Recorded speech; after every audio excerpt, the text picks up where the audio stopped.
Hey fellow Riv heads, here at the bench working on a 65 Riv fuel gauge. I was struggling testing it on the bench because the documentation here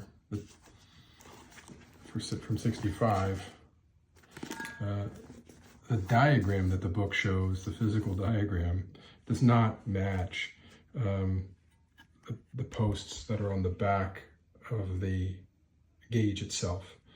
So I created probably excessive problems for myself trying to follow the diagram versus working backwards from the printed circuit board that's on the back of the gauge cluster and then tracking back to the correct pins. Now, long story short, on the fuel gauge, the tan wire is located right here. It's this post, which in the diagram, if you flip it over, the Buick manual says that it should be your ignition or your power feed, and that is not correct. It's the opposite way around. So anyways, let me just hook it up and show you what we got. So now we've got our wires hooked up. We've got power, we've got the sending unit, aka the tan wire. We'll use this white one for right now. And then we've got ground.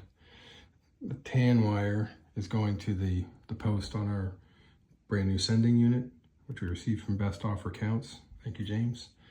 And we've got it, sending unit is grounded, connected to the same ground that's coming off of the fuel gauge, of course, and then that's grounded back to the power supply.